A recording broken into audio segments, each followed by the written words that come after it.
അപ്പോൾ നിങ്ങളുടെ കൂട്ടത്തിൽ എഗ്ഗ് മാത്രം കഴിക്കുന്ന കുറച്ച് ആൾക്കാരുണ്ടാവും അല്ലേ? ചിക്കനും കഴിക്കില്ല, മീനും കഴിക്കില്ല, അങ്ങനത്തെ നോണൊന്നും കഴിക്കില്ല, പക്ഷേ എഗ്ഗ് കഴിക്കും. പക്ഷേ ഈ എഗ്ഗ് കഴിക്കുന്നവർക്ക് മാത്രമുള്ളൊരു പ്രശ്നം എന്താണെന്ന് വെച്ചാൽ ഹോട്ടലിൽ പോയി ആകെ കിട്ടുന്നത് മുട്ട മസാലയും അതുപോലെ തന്നെ മാക്സിമം പോയൊരു ഓംലെറ്റ് എഗ് റോസ്റ്റുമാണ്. ഹോട്ടലിൽ പോലും കിട്ടാത്ത തന്നെ എഗ്ഗ് കൊണ്ട് ഉണ്ടാക്കാവുന്ന കിടിലനൊരു ഐറ്റമാണ് ഉണ്ടാക്കുന്നത്. എളുപ്പത്തിൽ ഉണ്ടാക്കാം, വാ. അപ്പോൾ നമ്മുടെ ഈ കിടിലായിട്ട് ഉണ്ടാക്കാൻ വേണ്ടിയിട്ട് ഞാൻ ആദ്യം തന്നെ ഇവിടെ ഒരു 4 കോഴിമുട്ട എടുത്ത് വെച്ചിട്ടുണ്ട്. അതുപോലെ തന്നെ കുറച്ച് പീൽ ചെയ്ത ഗാർലിക് എടുത്ത് വെച്ചിട്ടുണ്ട്. ഇനി ഈ ഗാർലിക് നമുക്കൊന്ന് ഫൈൻ ചോപ്പ് ചെയ്തെടുക്കണം. നിങ്ങളൊരു ചോപ്പറിൽ വെച്ചിട്ടോ അല്ലെങ്കിൽ ഇതേപോലെ ചെറുതായിട്ടോ ചോപ്പ് ചെയ്തെടുക്കാം. ഇനി ഞാനൊരു ബൗളിലേക്ക് ഈ 4 മുട്ടയും ഒന്ന് പൊട്ടിച്ചൊഴിക്കുന്നുണ്ട്. നിങ്ങൾക്ക് എണ്ണം കൂടുതൽ വേണമെങ്കിൽ കൂടുതൽ മുട്ട യൂസ് ചെയ്യാവുന്നതാണ്. ഞാൻ ഈ മുട്ടയ്ക്ക് ആവശ്യമായിട്ട് ഒരു ടീസ്പൂൺ ഉപ്പിട്ട് കൊടുക്കുന്നുണ്ട്. ഒരു 1.5 ടീസ്പൂണോളം ചില്ലി ഫ്ലേക്സ് ഇട്ട് കൊടുക്കുന്നുണ്ട്. എരിവിന് ആവശ്യത്തിനുള്ള പെപ്പറും കൂടെ ഇട്ട് കൊടുക്കുന്നുണ്ട്. ഇനി ഇത് നല്ല രീതിക്കൊന്ന് ബീറ്റ് ചെയ്ത് നമുക്ക് മാറ്റി വയ്ക്കാം.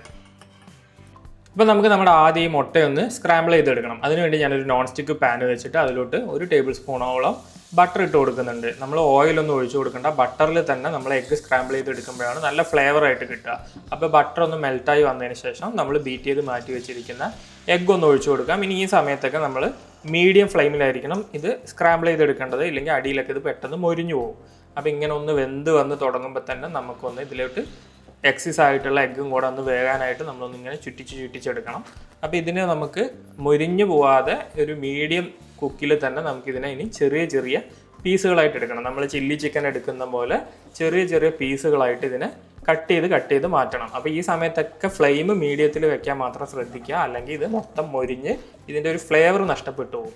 അപ്പോൾ ഞാനിവിടെ എല്ലാ എഗ്ഗും ഇതേപോലെ ചെറിയ പീസുകളായിട്ട് കട്ട് ചെയ്ത് എടുക്കുന്നുണ്ട്. എഗ്ഗ് സ്ക്രാമ്പിൾ ചെയ്യുന്ന സമയത്ത് സീസൺഡ് ആയിട്ടുള്ള ഒരു പാനോ അല്ലെങ്കിൽ ഒരു നോൺ സ്റ്റിക്ക് പാനോ എടുക്കാൻ വേണ്ടിയിട്ട് ശ്രദ്ധിക്കണം. ഇല്ലെങ്കിൽ മുട്ട മുഴുവൻ നമ്മുടെ പാനിൽ പിടിച്ച് കരിഞ്ഞു പോകാൻ ചാൻസ് ഉണ്ട്. അപ്പോൾ നമ്മളിത് വെന്ത് പീസാക്കിയതിന് ശേഷം ഞാൻ ഈ മുട്ട മുഴുവൻ ഒരു ബൗളിലോട്ട് മാറ്റി വയ്ക്കുന്നുണ്ട്. നമുക്ക് ഒരേ ഒരു പാന് മാത്രം കുക്ക് ചെയ്യാൻ മതി, വളരെ കുറച്ച് ഇൻഗ്രീഡിയൻസ് മാത്രം മതി ഈ ഐറ്റം ഉണ്ടാക്കാനായിട്ട്.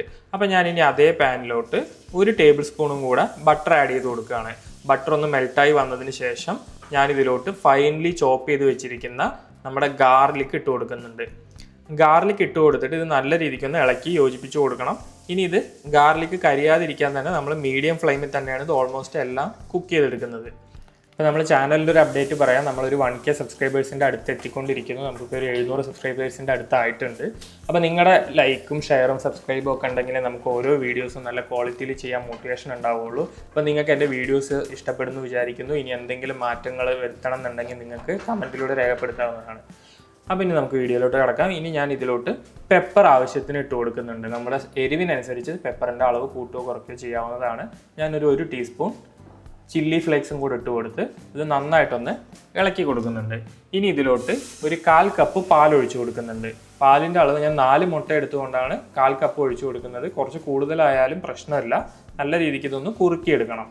ഇനി ഈ പാൽ ഒഴിച്ചത് നല്ല രീതിക്കൊന്ന് കുറുക്കിയെടുത്തതിന് ശേഷം ഇനി ഇതിലേക്ക് ഞാനൊരു 1/4 ടീസ്പൂൺ ഉപ്പിട്ട് കൊടുക്കുന്നുണ്ട്. എഗ്ഗിൽ ഓൾറെഡി ഉപ്പിട്ടിട്ടുള്ളതുകൊണ്ട് കുറച്ച് ഉപ്പ് മതി. ഇനി 1 ടേബിൾ സ്പൂൺ ഓഫ് കോൺഫ്ലോറും കൂടെ ഇട്ട് കൊടുത്തിട്ട് ഈ ഗ്രേവി ഒന്ന് തിക്കാവുന്നത് വരെ മീഡിയം ഫ്ലെയിമിലിട്ട് കുറുക്കിയെടുക്കുന്നുണ്ട്. ഇതൊന്ന് കുറുകി വന്നതിന് ശേഷം ഞാൻ ഇതിലോട്ട് സ്ക്രാമ്പിൾ ചെയ്തിട്ടുള്ള എഗ്ഗ് ഇട്ട് കൊടുക്കുന്നുണ്ട്. നിങ്ങൾക്ക് ഗ്രേവി കൂടുതൽ വേണമെങ്കിൽ കുറച്ചും കൂടെ പാലൊഴിച്ച് കൊടുക്കാവുന്നതാണ്. ഞാൻ ഇനി ഇത് നല്ല രീതിക്കൊന്ന് മിക്സ് ചെയ്ത് ജെൻറ്റിലായിട്ട് മിക്സ് ചെയ്ത് കൊടുക്കുക. ഇനി ഇതിലോട്ട് ഫൈൻ ചോപ്പ് ചെയ്തിട്ടുള്ള കൊറിയാണ്ടർ ലീവ്സും കൂടെ ഇട്ട് കൊടുക്കുന്നുണ്ട്. അല്ലെങ്കിൽ നിങ്ങൾക്ക് വേണമെങ്കിൽ ഗാർണിഷ് ചെയ്യാൻ പാഴ്സലി ഇട്ട് കൊടുക്കുക. ഇത്രയും ചെയ്ത് കഴിഞ്ഞാൽ തന്നെ നമ്മുടെ കിഡിലൻ എഗ് ഗാർലിക് ബട്ടർ റെഡി ആയിട്ടുണ്ട്. നമുക്ക് ഹോട്ടലിൽ പോലും എളുപ്പം കിട്ടാത്തൊരു ഐറ്റമാണ്. അപ്പോൾ നിങ്ങൾ എല്ലാവരും ഉണ്ടാക്കി നോക്കിയിട്ട് നിങ്ങളുടെ അഭിപ്രായങ്ങൾ അറിയിക്കണം. അപ്പോൾ നിങ്ങൾ ചാനലൊക്കെ ഒന്ന് ലൈക്ക് ചെയ്ത് ഷെയർ ചെയ്ത് നമ്മളെ സപ്പോർട്ട് ചെയ്യുക. അപ്പോൾ അടുത്തൊരു വീഡിയോ ആയിട്ട് കാണുന്നത് വരെ എല്ലാവർക്കും ബൈ.